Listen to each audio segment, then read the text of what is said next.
It's time to get your plant and garden questions answered. Lisa Briggs from the Brewster Company is taking your calls at 270-9933. What happened to the praying mantis? Where's your buddy? Penelope, I gave her back to Sue, who found her on the lot today. And Penelope's going to go to Sue's daughter's second grade class. Oh, fun. So they'll learn all about the life cycle of praying mantis. How cool is that? Very cool. All right, Yeah. let's get to the calls. We'll start with Mindy from Fitchburg. Hi, Mindy. Hi. Hi, what's your question? I have a bird of paradise plant indoors, and it has some kind of a black flecks on it, and I always just thought it was, pieces of dirt from the soil, the potting soil.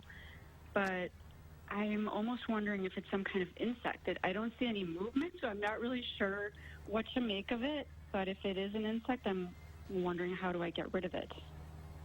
One way to tell if it's an insect is to see if you can smush it, and if you smush it, if it leaves a trail, and like you squashed it. So like spider mites are super, super tiny, but when you squish them against a white piece of paper, they kind of smear a little bit. So then you would know.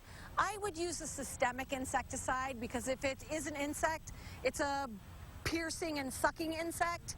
So if you put the insecticide, basically you're putting it inside of the plant, and then as the insect tries to feed, they'll be killed. And that's the easiest way to take care of it. All right, let's turn it over now to Diane from Oregon. Diane, are you there? Yes, I am. What's your question? I have 2 Cali lily plants, and they're done flowering. The leaves are still pretty green, and I'm wondering if I cut them back like regular lilies.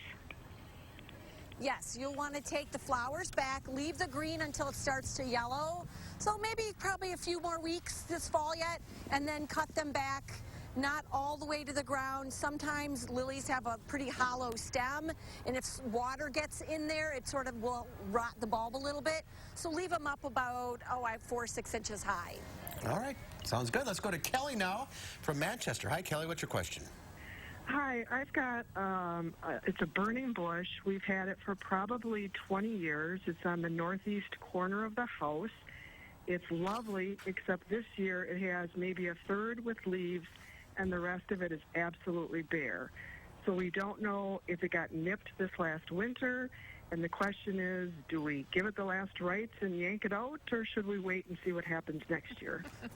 Do you have anything coming up from the bottom? No.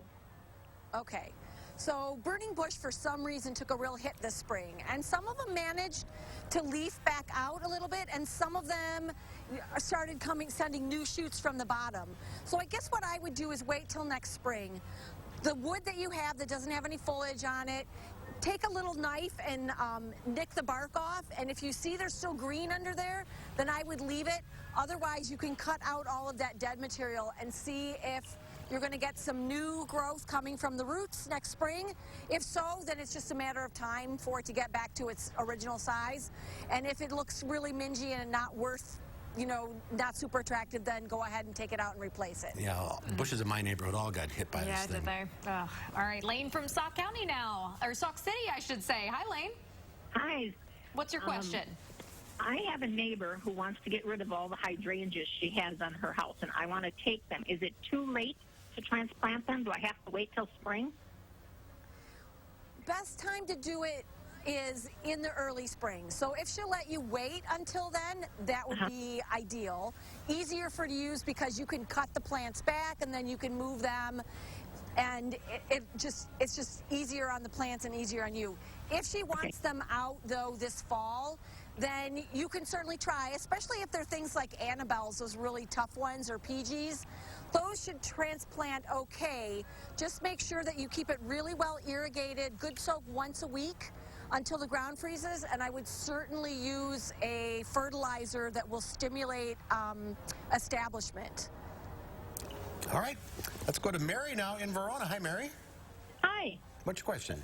Hey, Lisa. I'm wondering about, I planted a Meyer lemon tree on my deck this summer. It was about 8 inches when I planted it, and now it's like huge, and I want to try to bring it inside for the winter. So what do I do?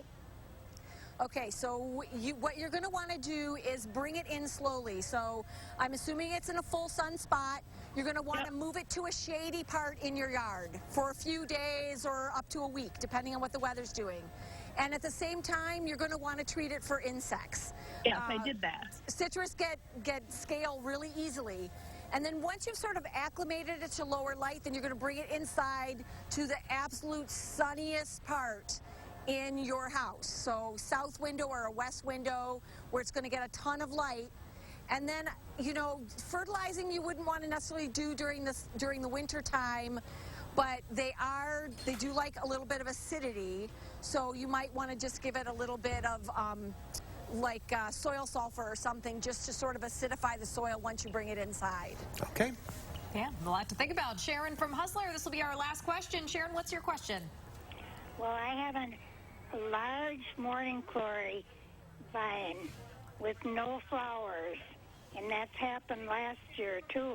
And I'm just wondering why I'm not getting any flowers.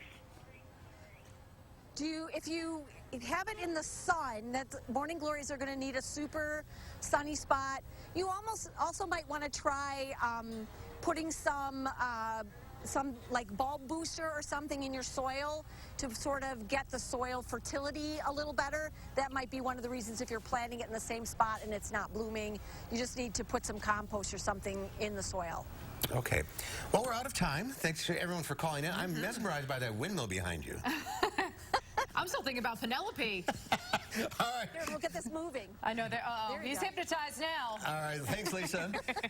We'll be right back with the final check of your forecast.